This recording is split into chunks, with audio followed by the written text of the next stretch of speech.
Hello everyone, আসসালামু আলাইকুম। আশা করি সকলে ভালো আছেন। আলহামদুলিল্লাহ আমিও ভালো আছি। তো মাত্র ঘরে থাকা উপকরণ দিয়ে আমরা কিন্তু বানিয়ে ফেলতে পারি মজাদার একটি নাস্তা আইটেম। এখানে আমি আলু ভর্তা করে নিয়েছি। সাধারণত আলু ভর্তা যেভাবে করো ওইভাবেই আমি আলু ভর্তাটা করে নিয়েছি। আর এখানে আটা দিয়ে মস্ত বড় একটা রুটি বানিয়ে ডো করে নিয়েছি।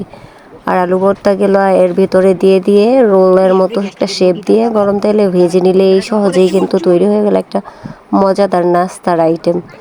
যখন বাচ্চারা নাস্তার জন্য বায়না করে বাট ঘরে কিছু থাকে না, তখন সচরাচর আলু এবং আটা কিন্তু সবার ঘরেই থেকে থাকে। আমরা কিন্তু চাইলেই বাচ্চাদের এরকম মজাদার একটি নাস্তা তৈরি করে দিতে পারি।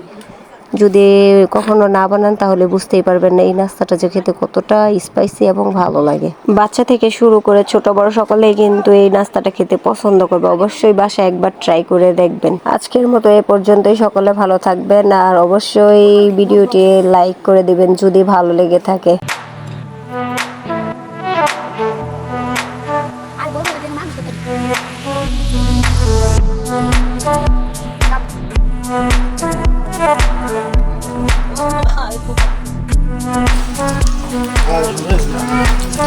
আমি 50 জন আছে না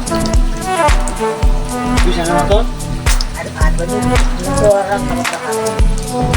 আর কাছে আমার আগটা হবে হিন্দি আছে শুধু মুক্তি দিয়ে তো না মুক্তি খাইলে জানো লাগে হিন্দি এর লয়ে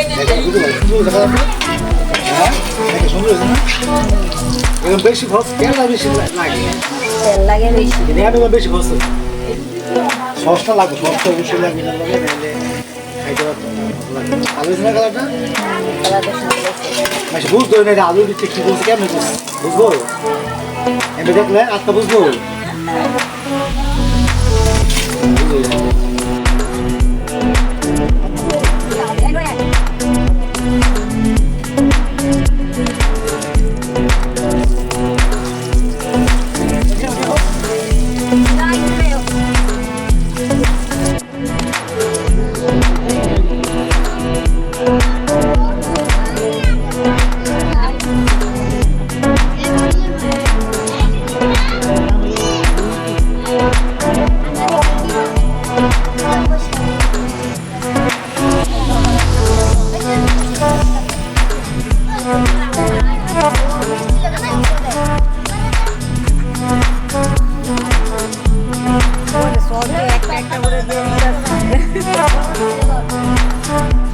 বাচ্চা কাচ্চারা অধীর আগ্রহে অপেক্ষা করছে নাস্তা খাওয়ার জন্য।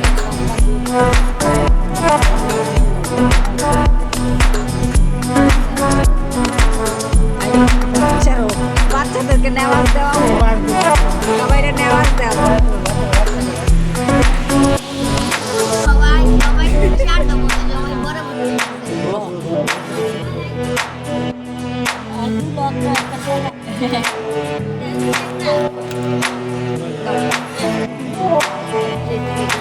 একই জিনিসের মধ্যে আমাদের